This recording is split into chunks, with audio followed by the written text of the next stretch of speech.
mbokk yeeg xarit yi ñoo ngi leen di nuyu xam ngeen ne namoon nañ leen lool c'est un plaisir en tout cas de vous retrouver yéen ñi nga xamante ne bi yéen a safo RTS2 rawatina nag émission tam-tam ma ci gërëm bu baax a baax sama càmmiñ El Hadj Thierno Dramé mi nga xamante ne bi moo nekkoon ak yéen kontaan nañu lool di delluwaat nag di leen souhaiter une excellente année 2018 ànd ci nag bu baax a baax ak chaîne bi nga xamante ne bi pour yéen la fi nekk muy RTS2 di leen fàttali nag ne ñu ngi ci canal 5 bu TNT mbokk yi nag ci émission tey bi dañu nar a ñëw ak yéen nag ci coup de cœur ànd ci ak suñu xarit ay jakité ay saa su ne la mu ñu indil daf ñuy neex tey nag daf ñu indil ki nga xamante ne bi moom moo gagné Kitoko muy émission boobu la nga xamante ne bi dafay daal tànn ñi gën a mën seen liggéey ci wàllu coiffure mu nekk nag invité bu nga xamante ne bi moom tamit dinañ ko découvrir dans quelques instants mi ngi fii ci suñu plateau mbokk yi suñ jógee ci loolu nag pour ñi sant Sarr am na daal mbir mu am solo mi nga xamante ne bi dinañ leen ko indil waaye nag ci wàllu gastro muy vermicelle ak ginaar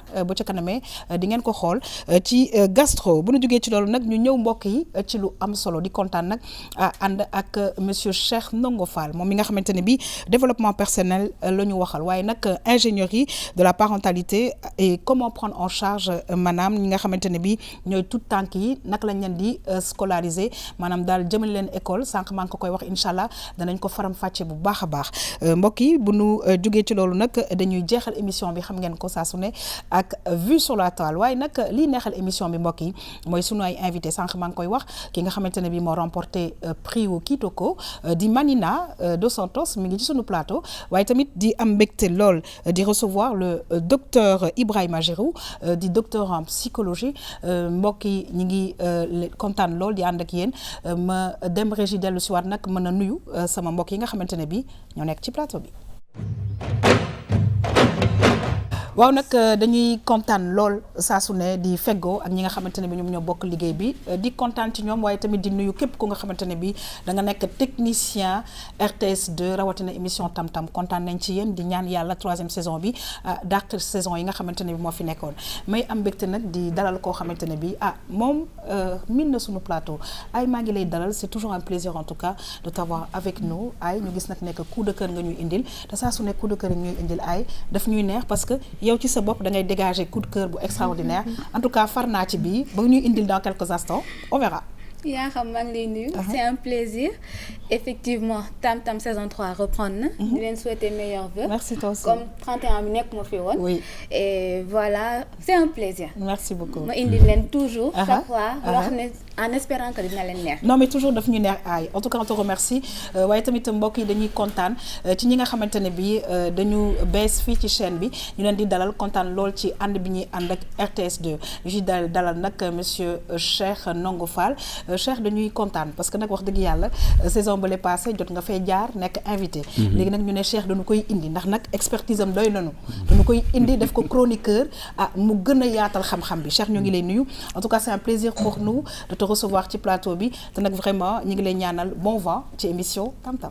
merci yaa xam di gërëm bu baax spectateur tam-tam kontaan lool ci retrouver waat toute l'équipe ngeen boole ma ci seen biir accueillir ma comme koo xam ne vraiment c'était spécial. Bah oui, t'es spécial. maa ngi leen di gërëm di leen sant yaa ma gën a spécial tu as toujours quelque chose de spécial yaa xam. merci beaucoup Cheikh Ndongo Fall ñu jàpp tur bi bu baax parce que la mu ñuy indil mbokk yi saa su ne dafay am solo lool waaye nag sànq maa ngi koy wax ñu ne am tam-tam mënta neex te nag duñ ci ànd ak ay invité kon nag Manina maa ngi lay nuyu di la dalal jàmm bu baax a baax c'est en tout cas très grand plaisir parce que nag wax dëgg yàlla dem nga daal di xeex te ma dama bëgg jigéen buy xeex dem nga xeex fa nga war a xeexee ci biir Afrique daal di jël raaya bi ñu kontaan ci lool ci émission boobule ñu tuddee Kitoko ñu ngi lay dalal jàmm c'est un plaisir en tout cas pour nous de te recevoir. merci ci dalal bi. merci à ay mi ma invité ci plateau bi. En tout cas coiffure Kitoko c'était un plaisir d'aller défendre les couleurs du Sénégal. metti woon na. yombul parce que compétition boo dem nar fa fekk yeneen dëkk nga nar a démarqué wu.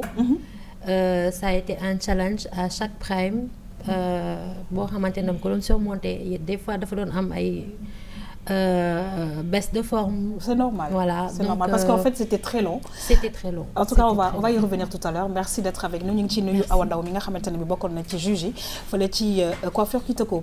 Ñu ngi dalal jàmm nag mbokk yi le docteur Ibrahima Girou, docteur en psychologie. Monsieur Girou ñoo ngi lay nuyu. di la dalal jàmm, c'est aussi un plaisir. Ba noppi nag yéen ñëpp ñu ngi leen di souhaiter une excellente année 2018. Merci beaucoup Yaham, maa ngi lay remercier ci invitation bi di souhaiter joyeuses années 2018 à l'ensemble du peuple sénégalais en souhaitant que 2018 nekk inchallah une année de paix et de réussite pour tout le monde. waaw laata nag xam naa ne bu ci kanamee ñu dugg ci développement personnel waaye dafay baax xëy na ñu faram fàcce ko ci wolof parce que nag xam naa ne am na daal loo ci xam ci wolof bi noonu psychologie parce que dañ koy faral di dégg waaye tamit nga am spécialisation bi nga xamante ne bi def nga ko ci mbir moomu la mu am solo parce que nag waxtaan boobu danañ ci jëm ba ca kanam. inchallah psychologie mooy xeetu xam-xam bi nga xamante ne mooy gëstu ci nan la doomu aadama di comporté wu. man sama spécialisation nekk na ci wàllu tout tànk yi mooy xale yu am diggante tous ba ñetti at. nga ne di am lan. xale yu am diggante tous ba ñetti at. waaw man nag sant bi ak na nga duggee ak man daf may neex. Girou ñu ne déete waaye nga ne tous ba ñaata. ba ñetti at moo daal 0 à 3 ans. 0 à 3 ans macha allah. waaw 0 à 3 ans donc tous ba ñetti at. muy période boo xamante ne gis nañ ni ci la yuuru xale di gën a gaaw a màgg.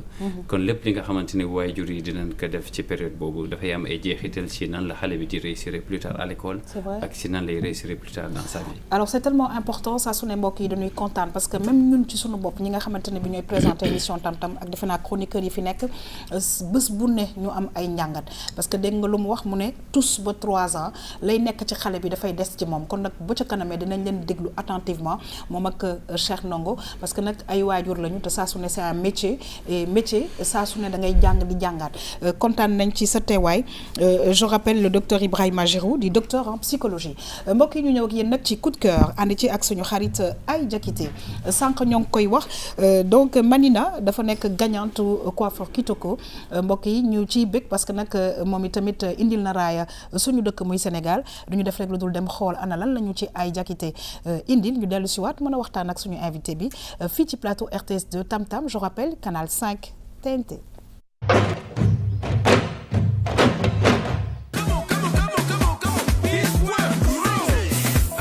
Cette année, Coiffure Kitoko, ce sera 8 candidats venus de toute l'Afrique et qui devront se battre devant vous pour montrer à quel point ils adorent leur métier.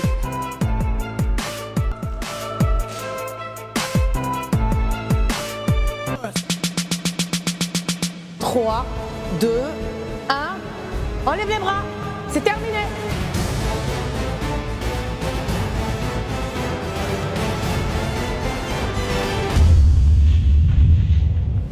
Là, tu es passé carrément à côté. Là, vraiment, coup de chapeau, vous êtes dans le bon. Je me dis que tu peux faire mieux. Je vais rester concentrée et faire ce qu'on me demande de faire.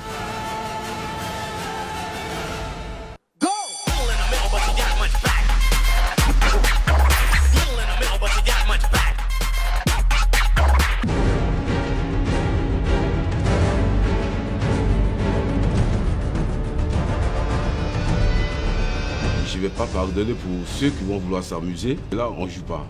J'avais peur. C'est la compétition. Ça va aller. Seul le meilleur va gagner. Et ça va encore révolutionner la coiffure en Afrique. Accrochez-vous bien.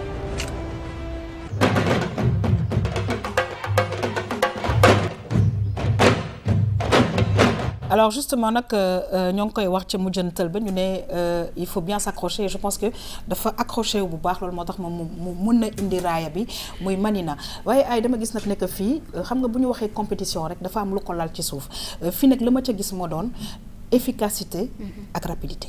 si ni nga ko waxee yaa xam nii naa mu représenté woon Sénégal ci coiffure Kitoko yombul woon pays africains yu bëri ñu ngi fa woon muy Bénin Togo Cameroun Burkina Congo ak Togo ak Abidjan effectivement léegi yombul comme ni nga ko waxee c'est pas du tout facile mais balaa ñu dugg foofu man dama bëgg a xam déjà Nina kan mooy Nina ak nan nga def ba participer.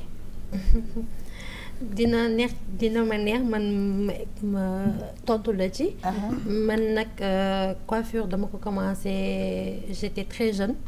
dama teel a bàyyi jàng toujours jeune. waaw toujours jeune d'ailleurs dama teel a bàyyi jàng sama papa ne ma doo toog ci kër gi doo def dara donc comme j'aimais bien nekk di létt di teg par-ci par-là ma dem si benn salon sama salon bàjjen la woon à l'époque à Mermoz elle faisait formation et salon de coiffure en même temps ça s'appelait African Texas foofu laa commencé en 99. D'accord.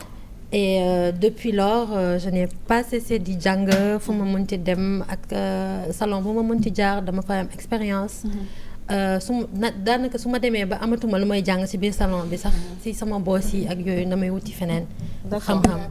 léegi coiffure Kitoko muy jeu télévisé comme ni ñu ko waxee sànq ñu sélectionné ci dëkk bu nekk yow dama bëgg a xam déjà nan nga def ba participer ci jeu bi. D'accord sama benn xarit bu tudd Xalima moo ma yónnee woon non dama ko mës a fàtte moo ma yónnee lien bi ne ma nii regarde y a un concours de coiffure il faut participer man nag j'étais pas trop emballée du tout sur le fait d'être exposée exposer mon travail même si j'aime bien la pub parce que je sais ce que je fais et j'aime ce que je fais donc des fois yenn jugement yi dañ lay démoraliser wala ñu yàq sa envie donc j'étais pas trop emballée pour ça finalement ma def ko ma inscrire et à ma grande surprise 1 an après j'avais même oublié ñu xooma. Alors moi j'ai vu excuse-moi ay 2 secondes moi j'ai vu que foofu ci coiffure Kitoko bi c'est-à-dire que je pense que da ngeen fa yegg si noonu mais xamu leen woon ne que il fallait être préparé physiquement et psychologiquement et ça c'était important. Justement surtout pour ceux qui n'avaient pas encore eu l'occasion comme moi de suivre l'émission parce que première année bi j'avais quelques rushs par-ci par-là et j'en entendais parler mais je n'avais pas eu le temps de regarder vraiment l'émission donc je suis partie à l'aveuglette. ma egg ci plateau bi xamoon naa ni coiffure la ñuy def mais xawma ban style kenn xamul woon lan la ñuy jox comme épreuve les temps aussi c'était très très court. Rapidité bi voilà. Alors monsieur Giroux sans le faire exprès j'ai dit il fallait être préparé physiquement et psychologiquement. Préparation psychologique c'est très important mais lu ëpp importance loolu mooy sa background sa histoire ak énergie bi nga xamante ni moom ngay mën a sukkandiku pour mën a développer wu parce que dañuy wax ci wolof ni lu bett man la donc comme ñoom ils ont pas été préparés certainement que dans sa personnalité il y a ce qu'il faut pour faire face à l'adversité. Tout à fait. Donc il faut vraiment la féliciter parce que c'est pas du tout évident ku waajalul noonu effectivement ma rebondir ci loolu parce que elle a été très forte de caractère di nga koy gis ci émission bi ci waxin bi ci idem aussi parce que dañ ko doon laaj ay aven te may préciser saison 2 la mooy 2e saison bi ñu ngi waajal 3e saison bi je pense que pare nañ ko tourner sax te aussi c'est des professionnels et des amateurs la ñuy boole. D'accord. nga xam ne c'est important kon xam-xam yi du benn. alors léegi yow ban moo doon sa point faible ak lan moo doon sa point fort. Point faible. Je ne vois pas vraiment. De point faible. Voilà, de point faible. Je suis d'accord avec toi. C'est bien. Non, parce que xam nga dañ leen doon proposer ay thèmes yu bëri. waaw te des fois da ngay sentir ne que dañ doon galérer parfois eux-mêmes ils se retrouvaient pas des fois am ñoo xam ne ils étaient carrément hors sujet. Mais dañu doon jàpp ne ñoom loolu. moo tax ma laaj ban instant ce côté point faible. benn instant lenn rek moo nekkoon on va dire sama point faible mooy bi ñuy def dreadlocks yi. Ok. Parce que man dreadlocks yi may def fii Dakar.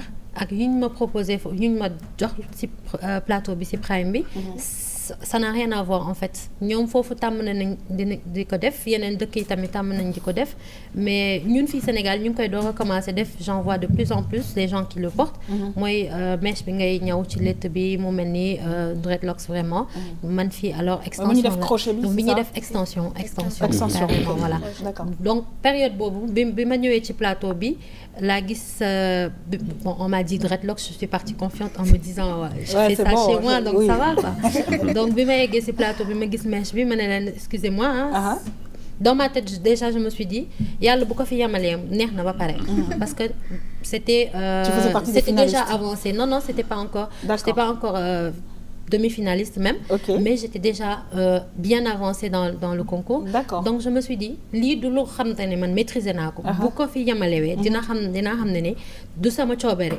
moom moo ko décidé donc quand je suis partie j'ai été claire avec tout le plateau je leur ai dit moi ça c'est pas ce que je maîtrise. D'accord. Et à ce moment-là qu'est-ce qui s'est passé? Est-ce que il a fallu continuer Il a fallu continuer, il a fallu voir un peu comment ça se passe. On nous a expliqué un peu comment la technique de comment ça se faisait. Je me suis basée de ce qu'on m'a dit et j'ai essayé de faire. Alors cher, c'est vrai que ci lépp ci àddina parce que développement personnel ñoo ngi ciy ñëw dans quelques instants. Il faut un mental très fort. Et puis savoir affronter les situations. Tout à fait. C'est important. waaw professeur dafa am lu mu wax lu am solo. dafa ne ci background bi. ci lay nit ki di defee premier pas préparation. dëgg la ma bëggoon ko laaj moom. lan moo nekkoon background am boobu force boobu fan nga ko jëlee ak lan la parce que man am naa ci benn idée tamit. damaa yéen woon lu diis. muy drapeau vert jaune rouge bi. yaa ngi laa ko tuddee. te il fallait kon ma siggil Sénégal. waaw super parce que première émission bi. sénégalaise bi dafa dem ba finale. D'accord. dafa dem ba finale mais ivoirienne bi moo jël ndam li bi may dem nag dama ko ne man dinaa dem ba fi nga dem. su ma mënee indi ndam li naa ko waaw léegi nag parce que moment yu important la. ba nga yeggee nag ba finale ba nag ñu ne leen top jox leen sujet parce que chaque fois da doon am benn sujet. Qu'est-ce qui s'est passé lan moo nekk sa bopp et quand nga dem ba recevoir ñu ne yow la parce que c'est des moments yoo xam ne. Voilà, on sait que il y a quelque chose qui se passe dans la tête mais très rapide. Oui, effectivement. Déjà boo yeggee final dafay fekk nga sonn. ci parcours bi ak xeex bi. Combien de jours 21 jours? Oui, un peu plus. Voilà. Un peu plus. On a fait 3 semaines là-bas. À la télé, c'était 8 semaines. Ok. Oui, 8 semaines de près, mais tourné en 1 mois, je pense. Oui. Voilà. Donc, déjà, boo xeexee ba yegg ci final bi nga ne voilà, ça c'est le dernier jour. Day fekk xeex nga ba sonn quoi da ngay yor sa yaram bi metti na dafa mel ni nga def combat bi yàgg après sa yaram yëpp di metti psychologiquement aussi c'était très très lourd donc boo yeggee da nga naan fii c'est le dernier truc il faut te donner à fond une dernière fois et puis c'est le dernier travail à faire après toujours ci combat psychologiquement seen relation entre yéen parce que on voyait que parfois da doon am ay genre c'est une compétition. Oui. C'est ça. am na benn prime sax bu ma def coiffure homme bi c'était la demi-finale. On nous avait demandé de faire une coiffure sur les hommes et j'avais dessiné un peu sur mon parcours sur la tête du garçon. D'accord. Une ligne droite en forme de raie et avec le S et il y a eu des courbes sur la tête du garçon. Je leur ai dit en leur expliquant bi ñuy door a yegg c'était une ligne droite, on venait de se connaître tous. Voilà, on voit un peu les images là. Voilà, on venait tous de se connaître, de se rencontrer, tout était beau, on se connaissait pas, on se lie d'amitié plus pour certains que d'autres. Oui, c'est normal. Et quand la compétition démarre, tu ne reconnais plus la personne que tu as connue il y a une Alors je semaine. le disais et je pense que monsieur Giroux va peut-être confirmer, c'était une compétition. C'était une compétition. Et dans une compétition, il y a pas tout le monde se bat pour y arriver. C'est ça. Compétition amul amitié, il n'y a pas de sentiment. Non. Effectivement. Voilà, donc c'est quelque chose tu ne peux compter que sur toi-même. Dès que tu comptes sur les autres, c'est la meilleure façon de perdre. Oui. Alors man damay revenir un peu si monsieur Giroux parce que yaa ngi wax de tous à 3 ans ñetti at loolu ci loolu la ñuy forger nit bi personnalité am fa lay taxawee alors certainement durant cette période on a dû lui dire bah écoute tu es forte vas-y et je pense que ça a été le rôle de ses parents. Oui moom la ko Cheikh di bëgg laaj sànq dafa mel ne la beauté en touche mais je pense qu'un peu il y a une question de background ci exactement parce que vous n'avez pas la même histoire et quelque part c'est votre histoire personnelle cette orientation personnelle ñoo tax nga àgg tey fi nga àgg nii donc est-ce que peut-être tu peux nous en dire un peu plus sur ton enfance est-ce qu'il y a eu des messages forts que tu as reçus qui t'ont fait croire que tu es importante et que tu dois gagner inconsciemment et consciemment parce que mon père c'était un militaire. J'ai eu une éducation très très stricte et j'avais pas le droit de dire je ne peux pas tant que je n'ai pas essayé. Et donc c'était ça. C'est comme ça que j'ai grandi. Il fallait que j'essaye pour voir mes capacités d'abord, à pouvoir ou à ne pas pouvoir, pour dire non, je ne peux pas ou je ne saurais pas. Alors on salue le papa et tous les papas qui nous regardent justement. On va parler justement des parents dans quelques instants. En tout cas ñu ngi remercier képp ku nga xamante ne bi militaire nga policier nga gendarme nga yaa ngi sol tenue parce que tamit léegi tamit ñu participer vraiment non seulement à l'éducation des enfants mais tamit ci population yi entre autres. Ay on va terminer. Pour terminer juste lui demander après compétition bi après victoire bi léegi toi Nina c'est quoi? Qu'est-ce que tu projettes, c'est quoi tes projets? Alors, qu'est-ce que tu envisages ak lan nga ci jëlee? jël naa ci expérience bu bari. Ça m'a forgé. daf ma gën a dëgëral. tey mun naa ne bu ma nekkee man kese ci salon bi ma am une trentaine de personnes sax je vais relever le défi. Parce que la rapidité a été démontrée encore une fois. Et que c'est important. Et que c'est très important d'être autonome. Voilà, d'être polyvalente. Ça m'a forgé sur ça. Mais entre autres lan nga fa gagné parce que nag du prix bi rek. y a eu quelque chose quand même. ah loolu moom waaw ñu fa gagné yow. gagné naa prix bi ak benn chèque 5 millions. 5 millions de yow bu ñu génnee très bien. mais nag yaa xam ni ma leen waxul nii na en réalité li tax mu gagné. dafa am ku mu mës a coiffé. dëgg la. kan la sa doom. gis nga. sa doom waaw kon suñu génnee ñu gis en tout cas du ñu def lu dul vraiment di la féliciter di la encourager parce que nag wax dëgg yàlla Sénégal ndaw yi ñoo ko war a defar. dëgg la bu ndaw yi góorgóorloo dem jël ay raaya. ci ay dëkk nga xamante ne bi africains yi ña nga fa taxawoon. c'est un mérite. C'est un mérite. Mérite bu am et solo on ne peut faire que t'encourager en tout cas RTS2 xam ngeen ne dañu ne encore plus proche de nos populations saa su ne lépp lu nga xam ne mën nañ ko fësal mën ko def ba ku nekk am njàngat boo ci mën a jàng pour ne man kat bu ëllëgee war naa mën a xeex pour am lii dañ koy def kon nag nga yëkkati sa trophée parce que trophée ku ko am dañ koy wane. yëkkati sa trophée bu baax a baax a baax bu ko defee ñu gis ko vraiment kontaan ci ay en tout cas on te remercie parce que saa su ne coup de cœur yi dafay am solo rawatina tey nag parce que bii coiffure vraiment sénégalaises yi bëgg nañ ko ñu ngi koy def waaye nag ñu am raaya ci biir Afrique daf ñu neex lool. Sénégal moom xamee nañ ko ci bëgg sañse bëgg defar bopp ak sa bopp bi tamit rafet na. merci. waaw moom bëggoon naa ko laaj sax léttam bi nu mu tudd nii xaw naa yéeme lool de. tuddee naa leen ko. kon boobu. voilà di ko souhaiter bon vent. comme saison 1 bi.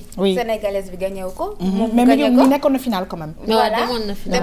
mais est-ce que loolu yaa dafay tekki ne Sénégal fi ñu toll ci coiffure parce que benn sénégalaise ñëw ba final beneen sénégalaise ñëw jël kii bi. man de je confirme que Sénégal moom.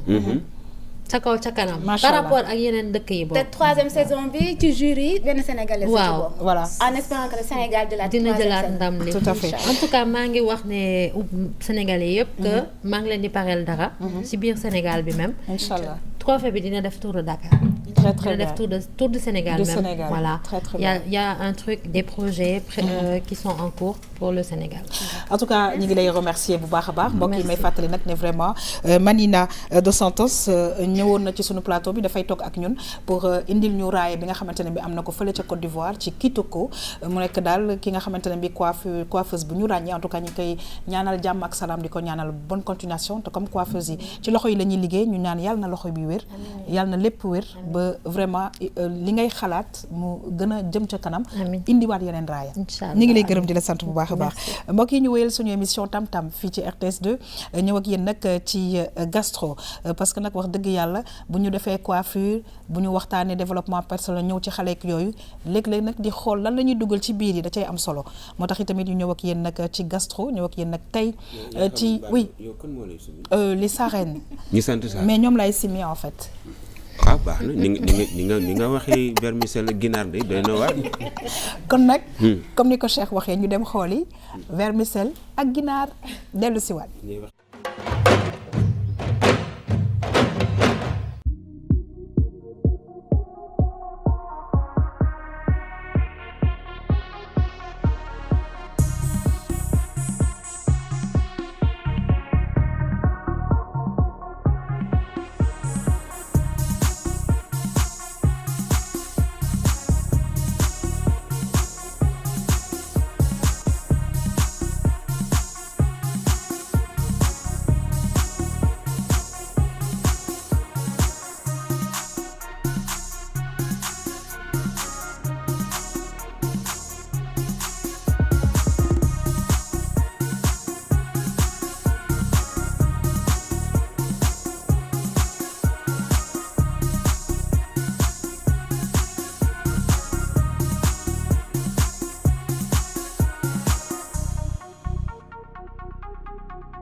waaw loolu nag moo doon vermicelle bi ak ginaar bi kon nag da leen ko xaar jeudi bu nekk fii ci RTS 2 Cheikh da nga wax sànq lu nga xamante ne bi léeg-léeg faaw ñu ñëw ci ay waxu wolof. waaw nga ne vermicelle bi nun ko def. waaw gis nga foofu fu am solo la. waaw mooy bi ñu koy waaja bi ndaw si di ci sotti ndox di ko defar. waaw loolooy kaas. ndax kaas boobu day tax waaw kaas boobu day tax mu gën a nooy. day tax mu gën a nooy day tax waaw comme ñu jëm mag ñooñu. mel na yow. comme ça suñ koy waaw muy bañ a dëgër daal. kon kaas bi lu ci am solo. waaw léegi Cheikh.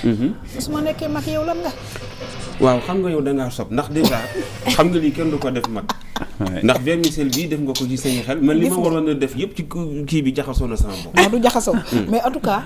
gis ngeen ne RTS 2 léegi. li mu leen di présenté dafay am solo parce que saa su ne boo leen ko xaaree di ngeen xam vraiment processus bi ak naka lañ ko mën a defaree surtout mu gën a gaaw parce que léegi nit ñi amatuñu jot. docteur sànq maa ngi la gis ngay def nii rek gis nga daal vraiment ñun africains yi daal ñu ngi toog ba mu baax. mën a baax na trop. mais surtout je pense lu gën a lu ëpp solo aussi mooy le fait que am na ay description pour nit ñi mën a xam timing bi comment ça se fait parce que toll nañ ci période boo xamante nit ñi amatuñ temps yenn cuisine yu guddi on pense que mën na gën a gàtt te du tee mu neex. très très bien en tout cas chaque fois dafay neex mais Manina man damay ñëw ak yow ci beneen cuisine parce que de toute façon ci gastro bi cuisine yëpp la ñuy dem mais yow yaa ngi woon Côte d'Ivoire ku ne xam ne Côte d'Ivoire attiéké la poisson braisé et cetera mbaa yéen jëlu leen fa tuuti poids. ma de jël naa fa poids nag ma ñibbisee de kii lañ ma doon woowee aji bi. ah ouais gastronomie bi foofu naka la demee en Côte d'Ivoire. Bon j'ai pas eu trop l'occasion ma tourner ci biir dëkk bi mais banaan alako bëri na fa.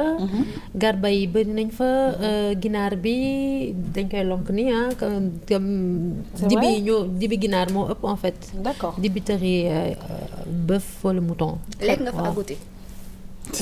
déedéet. agouti moi je sais mais on en reparlera parce qu'en fait heure bi daf fekk nit ñi commencé di. yaa xam mbaa da ngaa jaar ci agouti. non pas du tout mais tu sais culture dafa baax. je t'expliquerai hors antenne.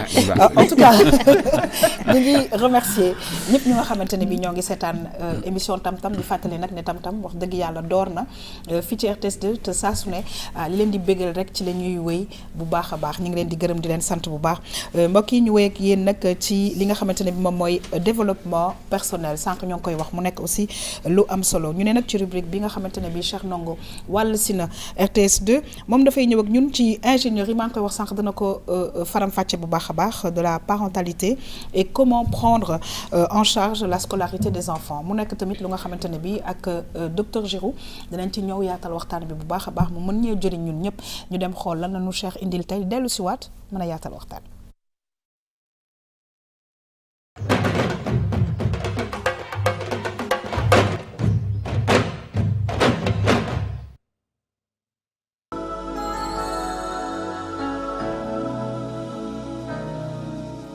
There comes a time when we heed a certain call, when the world must come to...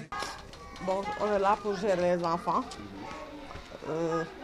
gérer les activités de classe. Actuellement, on est en train de faire activité manuelle. Donc, nous faisons activité manuelle actuellement. Donc, il y a d'autres choses qui sont activités jour qui nous préparent, comme langage.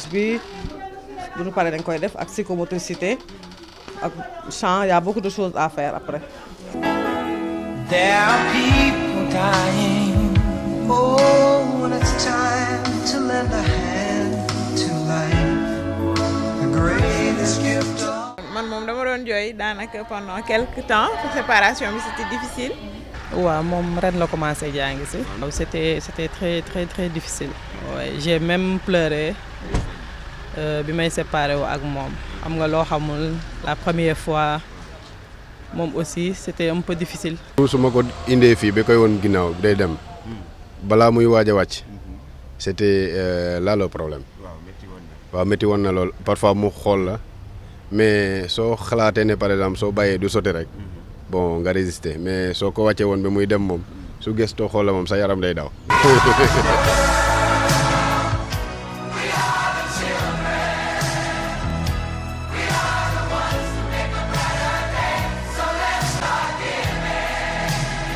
su ma doon laaj tey psychologue bi lan lay changer ci moom d'abord de un de deux aujourd'hui tey ñun parents yi lan la ñu war a mën a def pour gën a jàppale tey école bi enseignante yi pour xale bi gën a mën a jàng gën a mën a adapté wu. C'est pas évident déjà ñun parents yi on court donc on est obligé aussi d'intégrer les enfants ci rythme de vie bu gaaw boobu noonu donc comment concilier ñun suñu rythme de vie bañ a trop sonal xale yi.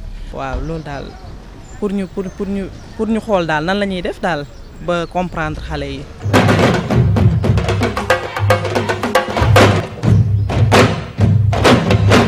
Alors moi je suis toute contente parce que defe naa ne image yi nga xamante ne bi Cheikh indil nañu ko je pense que dafay indi boum au cœur ci ñi nga xamante ne bi ñoo ñuy seetaan c'est important de voir justement ces enfants te man chaque fois su ma leen gisee nii la may njëkk a xalaat sama bopp rek ay waaye yàlla nañu dund ànd ak barkeel te defe naa ne ci biir loolu développement personnel da ciy dugg parce que wan nga ñu xale yu nga xamante ne bi ñu ngi am tous ba ñetti at na ko professeur Giro waxee donc ci biir loolu Cheikh laata nag ñuy xuus ci biir dama bëgg nag nga faram fàcceel ñu li nga xamante ne moom nga ñu indil tey parce que dafay am solo lool ndax sànq moo ngi koy wax te moom spécialiste la nee na ci tous ba ñetti at ci foofu nag la personnalité xale bi di mën a toog taxaw mu mun a affronter àddina c'est important c'est dafa am loo xam ne sax soo ko xoolee lu bëri loo xam ne tey jii ay nit ñu ngi koy dund soo xoolee ci cosaan bi ci ndawam la tàmbalee ndax xëy na parent bi waajur bi yéeneem sell na mais jumtukaay yi nga xam ne moom la soxla pour ànd ak doomam amu ko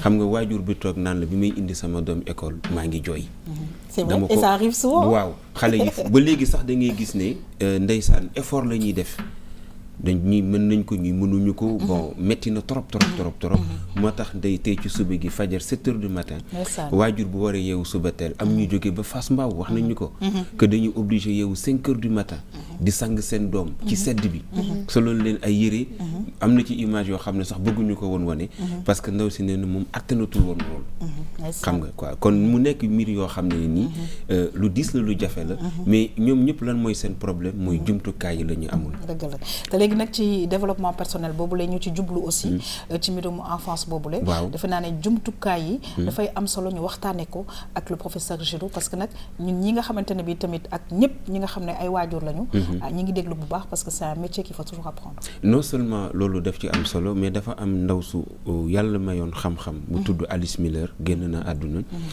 mooy njëkk a sol dàllam di xeex problème mu ndaw yi bokkoon sax ci kuréelu psychologue yi ci àdduna bi mais bi ma xëyee suba teel commencé di wax ci problème mu enfance kenn déggu ko woon dem na sax ba dafa démissionné woon ci la bind ay téere yu doy waar ba ne démontré na ku mel ne Hitler ku mel ne Staline wala yeneen i nit ne comportement yooyu ñu amoon ca seen ndaw lañ ko màggaale ayca ak avec ñu ngi déglu aussi le professeur ñu déglu kon professeur Giro professeur image yi lan la lay won waaw images yi elles sont troublantes parce que il y a beaucoup d'émotions même au niveau du plateau on sent que ñëpp images yi laal nañu baax a baax il y a beaucoup de souffrance mais ce n'est pas une souffrance au sens un peu psychologique du terme c'est plutôt séparation mu metti dëgg la alors que yow xam nga ne tu vas retrouver ton enfant tout à l'heure ce n'est pas un au revoir donc dimension émotionnelle boo xamante ne moom lañ gis ci image yi dafa nekk loo xamante ne moom mooy base du développement xale si dimension émotionnelle lañ koy njëkk développer balaa ngay indi yenn xeeti xam-xam yi yoo xamante ne c'est important pour ce développement à l'école c'est-à-dire que quand un parent a du mal bu fekkante ne waajur bi métti na si moom pour mu séparer de son enfant c'est-à-dire que le lien est fort kon on sait que ñun les xale boobu il va avoir lu ñuy woowee sécurité émotionnelle xale loolu la gën a soxla ci ay waajuram dafa soxla sentir ni am na solo ci ay gëti waajuram loolu mooy sécurité émotionnelle moom la ñuy woowee ndeyu intelligence yëpp la mère des intelligences mooy l'intelligence émotionnelle kon mën nañoo wax ne li njëkk ci yar mooy cofeel mooy bëggeel mooy cofeel mooy chaleur boobu bu fa manqué nag leneen loo def ci xale bi du ko amal njëriñ du la amal njëriñ du amal askan bi njëriñ d'accord kon mu mel ni bëgg sa doom di ko fóon di ko fab di faw ak moom exactement lu bokk ci dundin la waaw di ko yëkkati parce que des fois ci biir loolu defe naa ne am na xale yu nga xamante ne bii comme ni nga ko waxee rek je veux dire bu ñu demee ba màgg liy feeñ ci ñoom mooy dañ leen doon wax yow mënoo dara yow xamoo dara yow rafetoo donc il y a ce manque de confiance yoo xam ne ils grandissent avec c'est ça parce que diggante tous bañetti at kon ma ko waxee en réalité ba ci femme enceinte foofu la commencé ça va plus loin. Ça va beaucoup plus loin. Docteur loolu moom am na solo bëgg naa nga insister ci bu baax. am na solo trop gis nga bu fekkante ne on est dans un pays boo xamante ne les femmes enceintes sont respectées. xale yi dañuy commencer développer depuis seen biir yaay. et respecter les femmes enceintes mooy. les hommes comment nan la ñuy comporter avec leurs femmes. ci période grossesse bi. est-ce que ay wax yi dugg la ñuy wax seen jabar. est-ce que comportement bu raisonnable la ñuy am ak seen jabar. est-ce qu'ils touchent le ventre est-ce que ñoo ngi communiquer ak xale bi. à partir de 6 mois avant naissance bi. docteur baal ma docteur li ngay wax foog mu leer. kon ndaw si su fekkee ne dafa nekk ci fi ñu koy waxee. parce que man bëgguma jigéen ju ëmb ñu koy tuddee ko wéru. parce que mënuma jàpp ne jigéen ju ëmb dafa wéri ji. kon jigéen ji su nekkee ne mi ngi xaar doomam. kon da nga bëgg a wax foofu ne est-ce que mën nga ma wax exactement lan la ko góor ki war a def. waaw exactement dafay nekk responsabilité boo xam ne ñetti niveau lay am. mooy responsabilité góor ki. responsabilité famille bi. ak responsabilité société bi. d'accord responsabilité góor ki mooy moo xam ne moom am na devoir vis-à-vis de xale boobu. kon xale balaa muy judd dañ koy waajal noo koy waajalee mooy déjà comportement bi ngay am avec la femme. mais nag oui ay c'est un problème de culture aussi. qui va se poser foofu laa doon bëgg a jëm si parce que am na ñoo xam ne boo leen waxee loolu tam ñu ne yëfu tubaab la. est-ce que fii ak suñu xalaat suñu comme elaat suñu réalité suñu aada est-ce que ñun góor yi dinañ def loolu c'est ça. loolu mooy troisième niveau de responsabilité bi. dama ñëw premier bi mooy responsabilité ku góor ki. deuxième bi mooy responsabilité famille bi est-ce que dañuy yaatal mbir yi pour la femme enceinte est-ce que ñoo koy yombal ce qu'il faut loolu niveau familial la. troisième niveau mooy li nga wax nii mooy bu fekkente ne on est dans un pays dafay am ay projections dafay am une vision politique. donc il faut vision politique bi mooy intégrer c'est quoi la femme enceinte. la femme enceinte mënul nekk une personne ordinaire. dafay nekk une personne extraordinaire. donc loolu bu bokkee ci vision politique bi dañuy waajal les hommes il faut les préparer à ça. mais justement je pense que y a une génération quand même. c'est important sànni xeer. une génération d'hommes. je pense que jëluñu yi yëpp en compte. mais je pense que ci biir éducation boobu. ci développement personnel la ñu nekk. je pense qu'on peut commencer maintenant avec une certaine génération inculquer leen ces valeurs-là parce qu'on se rend compte que après c'est important pour xale yi pour seen màgg pour vraiment lépp lu nga xamante ne bi dafay war a dëgëral seen àddina. non am na solo même boo xoolee axe de PSE bi am na lu ñu wooyee développement du capital humain. donc loolu mooy PSE bi ça comprendre na bu baax ni mënuñu am émergence en 2035 tant que waaye jëluñu xale yi donc tey boo jëloon 500 francs CFA nga investir ko ci benn xale mën na la jural jusqu'à 7500 francs de retour sur investissement mooy investissement yu gën a rentable ci àddina bi. kon daal investissement bi nañ ko def ci nit ñi. ci nit ñi exactement mooy investissement bu gën a wër mais surtout ci période tous ba ñetti at. waaw léegi dama bëgg nga ñëwaat ci parce que ñi nga xamante ne bi ñoo ngi seetaan léeg-léeg on a l'impression que yaa ngi jur doom âge boobu mu am comprendreul âge moom mu am xamul. parce que cerveau ci nit ñi. d'après ñun comment on réfléchit. cerveau am taxawul. donc moom léeg-léeg nga nekk fenn sax xale bi di wax à la limite tu te dis comprendreul alors que yow yaa ngi wax ne que de 0 c'est-à-dire tous ba 3 ans. foofu la ñuy forger personnalité. je pense que ce serait très bien de pouvoir s'adresser aux populations. ñu xam ne que moment boobu c'est très très important. donc am na solo xam nga tey yaa xam boo demoon Chine. nga nekk foofu yow tu ne comprends pas chinois boo leen déggee ñuy wax tu ne vas jamais dire que chinois il ne parle pas da ngay d'accord ni yow yaa déggul li ñuy wax c'est toi qui ne comprends pas. ok xale bu ñuy wax ñun on a tout de suite dit que il ne parle pas au lieu de dire on ne comprend pas. donc suñu perception la ñuy jël. pour qualifier lan la xale di def. même le mot jeu xale yi les enfants jouent dañuy fo mag yi ñooy qualifier noonu. mais xale bi jàppul ni moom day foo dafay jàpp ni dafay liggéey. te gis nañ ni loolu. c'est important. bul tax ay xale nekk kër ga. am naa fa guerrier boo xam ne day yàq su ma ñëwee ne ko da ngay yàq mu ne ma docteur Jérôme nee na damay liggéey. waaw non liggéey la dafa am solo. perception mag ñi mooy fo. perception mag ñi mooy tax ba xale yi du ñu développé wu. perception mag ñi moo tax aussi ba da nga xool ñun on sait en laboratoire que xale boo am 6 mois. donc lire. amul benn différence en termes de capacité intellectuelle ak mag amatul différence 6 mois. Ah bon? Dis donc. Ah bon? Kon est-ce que léegi système bi. waaw le système est en place pour mën a jox xale boobu tout ce qu'il faut pour mu développer rapidement. c'est ça la question. kon maanaam ndax programme yi dëppoo na ak mentalité xale yi. exactement donc ñun suñu programme yi c'est des programmes yoo xamante ni dafa jël dañuy jël si niveau bu gën a baax. dañuy jël par rapport ak niveau bu gën a élevé. mais aussi booy gérer en politique noonu ngay gérer. mais ça ne veut pas dire que xale mënul jël niveau bu gën a élevé. kon war nañoo gën a mën a accorder considération.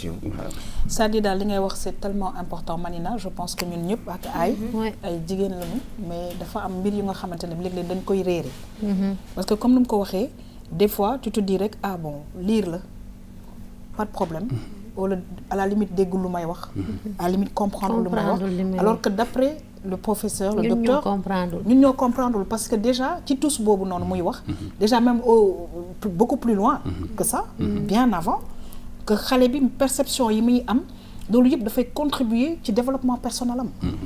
et ça je pense que c'est important que ñun ñëpp ñu xam ko man sax bëggoon naa laaj professeur parce que j'ai 2 bébés on va dire un de 4 mois et un de 18 mois. D'accord. Et donc dama bëggoon laaj professeur bi parce que des fois ki gën a mag ki dafay def ay 4 mois comment ça s'est passé bi ngay dem c'est important. yaa xam bàyyi tool. On passe. Voilà on passe. C'est une bonne question. bàyyi tool. Donc ki am 18 mois bi des fois dafay def ay bêtises. Bon, de temps en temps, non, ça se fait pas et tout. À force de lui faire ça, je vois que maintenant il commence à parler du joregne. Et des fois, papa me dit non, il comprend pas, arrête, ce sera un peu plus tard qu'il faudra le corriger ou l'expliquer que ça, c'est pas bien. J'aimerais demander au professeur, est-ce que c'est la bonne période pour lui enseigner le bien et le mal oui, de différencier le bien du mal. dama am sama benn paa boo xam ne dafa yëg ne damay ñëw si def si émission te déggul tubaab. Ah bah d'accord. waaw damay bañ nag ma ñëw mu ne ma yow ndaw soosu li mu doon wax dégg ma ci dara. te c'est important. C'est important. jërëjëf waaw dama bëggoon xam ndax ci période bi entre comme moom 18 mois la am. mooy maanaam 1 an 5 mois. 6 mois. dama bëggoon xam ndax baax na ci période bi ñu jàngal ko lan mooy lu baax ak lan mooy lu bon wala ndax mën nañu xaar au-delà de ces 3 ans. waaw c'est ça en fait pour xale moom rek mooy lu ñuy wooyee sujet leneen lu dul moom objet la. ok loolu ci objet yooyu bokk na ci ay waajuram bokk na ci lépp li nga xam ne ay objet matériel la. Ah bon? Comme verre yi mais bokk na ci aussi loo xamante ne mooy les interdits lu baax ak lu bon lépp objet la.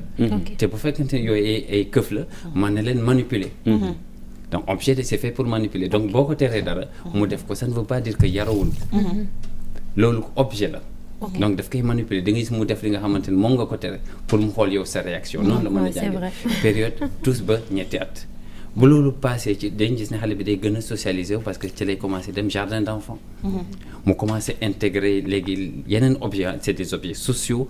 mu commencer d'accord ni lii baax na lii baaxul parce que ay moromam yu bëri. ñoo ngi jéem a comporter wu. en fonction de ces lois ci lay commencer intégrer lu mais avant loolu. lépp objet la. donc loolu dafay important ñun waajur yi. ñu comprendre diggante tous ba ñetti at xale bi dafay bëgg a manipuler tout le monde. li ci gën a simple mooy da ngay gis ni bu joxee nga ñëw. day comprendre ah kon yow noonu la su ma bëggee nga ñëw lu may def damay mais le plus petit de 4 mois ki gën a tuuti ki daf koy def. alors professeur man dafa am lu am solo. lu ma bëgg ñu faj ko parce que daf ma naqari.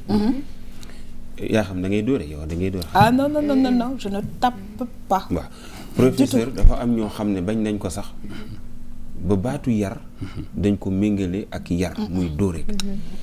ma gis ne bind nga ci téere yu am solo boo xam ne yaa xam docteur mi ngi ciy jàngale xale bi xëy sa bateel di jàng école ay soxla te xam nga lu yéeme ci téere bi mooy téere bi xale bi mooy wax. waaw dafa mel ni nag xam naa ne docteur Jérémy incha allah dana faral di ñëw émission yaa xam tàmm nga ku ñu fi indi invité nga sàcc invité. waaw xam nga lu tax parce que dañu jeexalu ak moom te émission bi faaw mu am fu mu yem.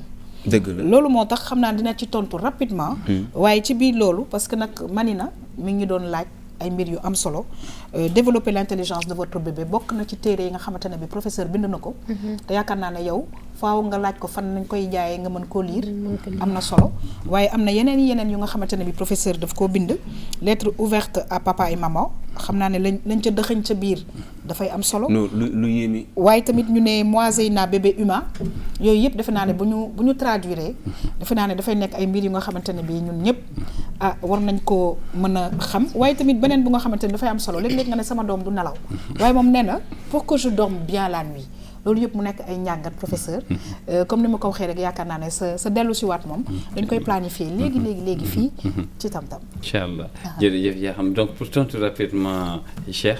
am na benn passage boo xamante ne si livre bi j'ai fait parler benn xale bu am juróom benn at bu expliqué way juróom yi est-ce que mën naa ko lire oui bien sûr allez-y rapidement ci français moo takki allez-y rapidement. donc dafa si je me trompe dans mes leçons. su fekkee ne dama jum ci bi may jàng. je voudrais que tu saches que je n'aurais pas fait exprès. da nga bëgg nga xam ne tayuma ko woon. tu sais je voudrais sentir que pour toi je suis le meilleur enfant du monde su ma entier. sañoon nga xam ne man maa gën ci xale yi.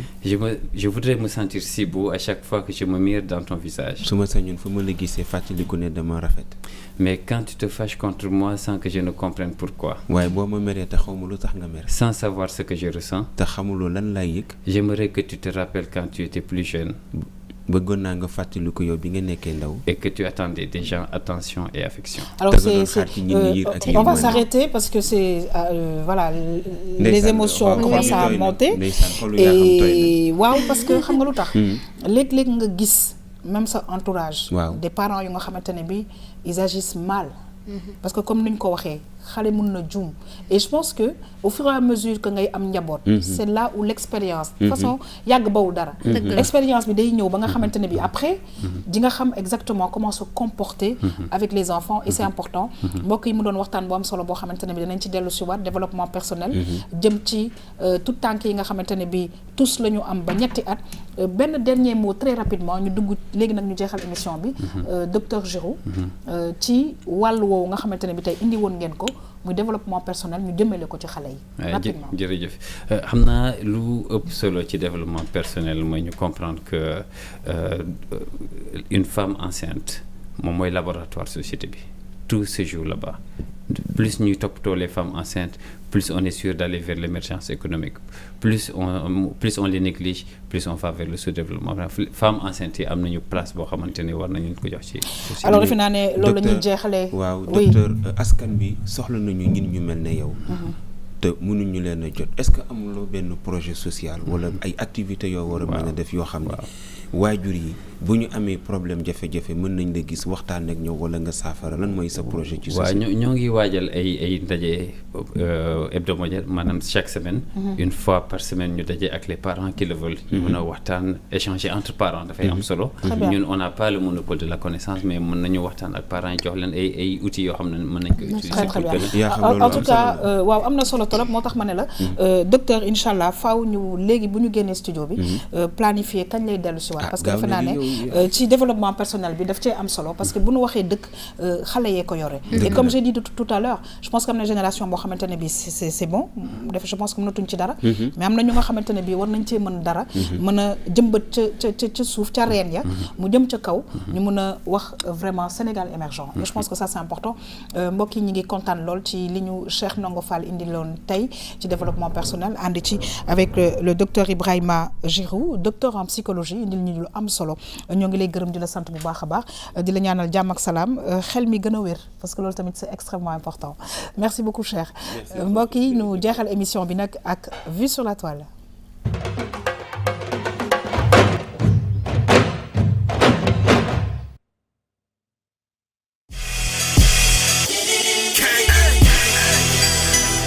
Yeah, Melko niggas, Ram Haya, le net plus quelque chose. Yeah, Melko yeah. Yeah, jóge si suuf uuf raam yàgg sa colo sa def lu duuf.